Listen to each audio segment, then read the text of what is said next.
네, 안녕하십니까. 더불어민주당 국민소통위원회 3월 21일 금요일 민주파출소 주간 현황 및 대응 브리핑하겠습니다. 오늘 참석하신 국회의원님 소개해드리겠습니다. 국민소통위원장 전용기 의원님 오셨습니다. 허위조작 정보감시단 김동환 의원님 참석하셨습니다. 민주파출소 현황으로 3월 21일 9시 기준으로 금주 4,334명이 방문했고 1,436건의 제보가 접수됐습니다. 매체별로는 네이버가 29.74%로 가장 높은 수치를 기록했고 그 뒤로는 유튜브 18.11%, SNS가 13.72%, 커뮤니티가 6.89%, 틱톡이 3.76% 순으로 제보되었습니다. 한 주 동안 브리핑한 내용에 대해서 말씀드리겠습니다.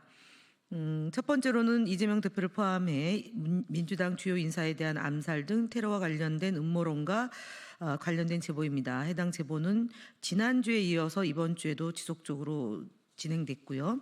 소기천 교수가 개인 SNS에 게시한 이재명 대표 암살 계획 성공을 빈다는 발언을 인용하며 네이버 등 다양한 온라인 매체에서 소기천 교수가 틀린 말 했냐 등의 암살 계획에 동조하는 글이 다수 게시되고도 있었습니다.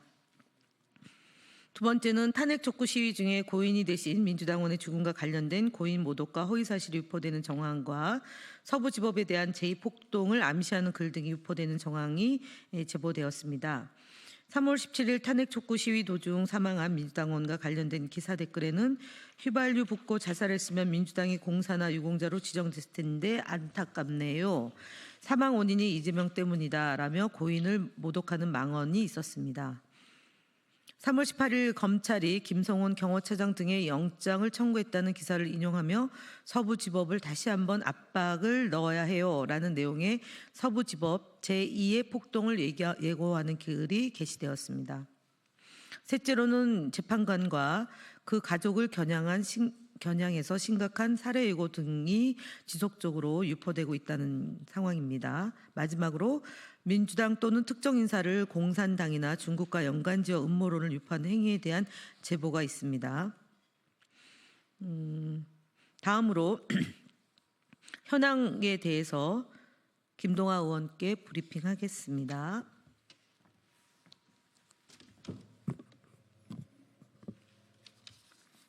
네, 주요 대응 현황 보고드리겠습니다. 핀앤드마이크와 매일신문에 대한 언론 대응 보고드립니다. 핀앤드마이크는 이재명 대표가 이른바 3대 내란을 저질렀으며 이에 따라 형장의 이슬로 사라질 급이라는 저급한 표현을 사용해 보도했습니다. 해당 보도는 이재명 대표가 실제로 내란을 저질렀는지 여부와 별개로 형장의 이슬이라는 극단적인 표현을 사용했다는 점에서 언론이 지켜야 할 최소한의 책임과 윤리를 심각하게 훼손한 것으로 판단됩니다. 이는 사실상 이재명 대표에 대한 사형을 언급한 것이며 매우 부적절하고 무책임한 보도입니다. 또한 매일신문은 줄타내기 헌재를 무능하게 만들었다는 제목의 기사를 보도하였습니다. 이는 조선일보가 전날 보도한 내용과 같은 맥락으로 사실을 과장하여 왜곡한 전형적인 기사라 할 수 있겠습니다. 이에 국민소통위원회는 두 언론사의 해당 보도에 대해 언론중재위원회에 정식으로 제소하였습니다. 언론을 가장한 지라시 수준의 저급한 보도에 대해서는 끝까지 책임을 묻겠습니다. 다음 채널A 등 방송 대응 관련하여 보고드립니다.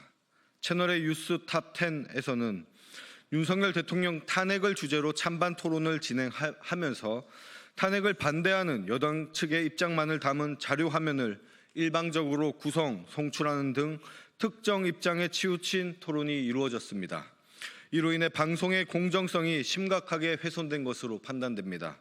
이에 국민소통위원회는 해당 방송을 방송통신심의위원회에 공정성 위반으로 신고하였으며 향후에도 지속적인 모니터링을 통해 균형 잡힌 토론이 이루어질 수 있도록 대응해 나가겠습니다. 다음 유튜브 신인균의 국방TV 채널 관련 대응 보고입니다. 구독자 152만 명을 보유한 신인균의 국방TV 채널에 대해 다수의 제보가 접수되었습니다. 이에 따라 채널에 게시된 총 2,127개의 영상을 전수 모니터링한 결과 내란을 옹호하거나 이에 동조하는 내용이 포함된 영상 5건을 확인하였습니다. 해당 영상들은 유튜브 커뮤니티 가이드라인 위반으로 판단되어 플랫폼에 신고 조치 완료하였습니다. 네, 국민의힘 거짓말 시리즈 65번째부터 7번째까지 말씀드리겠습니다. 권영세 국민의힘 비상대책위원장이 3월 20일 국민의힘 비대위원회에서 민주당 당비가 이재명 대표 형사 사건을 대리하는 변호사들에게 흘러간 정황이 확인되었다라고 주장하였습니다. 권영세 위원장의 발언은 이재명 대표 개인 재판 비용을 민주당이 지불하고 있다고 대중이 잘못 인지하게끔 진실을 교묘하게 흐리는 악의적인 거짓 선동입니다. 더불어민주당은 이재명 대표 개인 법률 사무에 당비를 사용하지 않습니다. 해당 계약은 당 차원의 법률 대응을 위해 용역을 계약하고 비용을 지출한 것뿐입니다. 국민의힘 또한 소송, 고발 등을 당비로 처리하고 있는 당 차원의 법률 사무가 분명히 있을 것입니다. 악의적인 거짓 선동을 멈추시길 바랍니다. 국민의힘 거짓말 시리즈 66번째입니다. 3월 20일 홍준표 대구시장은 본인의 SNS에 서울시 토지거래 재지정은 지나가는 개에 한번 물린 것에 불과 오세훈 시장 화이팅 등의 글을 업로드하였습니다. 오락가락 정책 시행으로 인한 행정비용, 정부 부동산 정책에 대한 신뢰 하락으로 인한 그 사회적 비용 등 엄청난 유명의 비용과 폐해를 초래한 이번 사태가 지나가는 개에 물린 정도에 불과하다는 거칠고 안이한 현실 인식이 그저 놀라울 지경입니다. 이 사태가 홍준표 시장의 안이한 인식보다 훨씬 심각한 상황을 초래한 정책 실패라는 점에서 홍준표 시장의 발언은 명백한 거짓말로 볼 수 있습니다. 국민의 피해보다 오세훈 시장의 주눅들미 더 걱정되는 듯한 태도는 놀랍습니다. 대체 홍준표 시장은 대구시정을 어떻게 운영하고 있는 것입니까? 이렇게 묻지 않을 수 없습니다.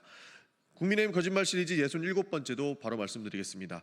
나경원 전 국민의힘 원내대표는 3월 중 각종 기자회견을 통해 탄핵 이후 줄곧 듀 프로세스, 적법 절차를 강조, 헌법재판 과정에서 10개의 절차 위반 지적 등을 언급한 바 있습니다.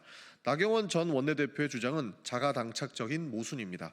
윤석열의 불법 계엄은 국무회의 등 듀 프로세스를 지켰는지 최상목 대행은 마은혁 재판관을 임명하라는 헌재의 결정에 왜 듀 프로세스를 제대로 하지 않고 버티고 있는지 되묻고 싶습니다. 심지어 마은혁 재판관 건은 헌법재판소의 결정을 승복하지 않고 있다는 점에서 헌재 결정을 승복을 지속적으로 강조하는 국민의힘 지도부 주장과 정면으로 배치되고 있습니다. 나경원 전 원내대표와 국민의힘은 듀 프로세스를 강조할 자격이 없습니다. 법 지키라고 하는 것이 그렇게 어려운 문제인지 다시 한번 국민의힘으로부터 새삼스럽게 느껴집니다. 이상으로 마치겠습니다.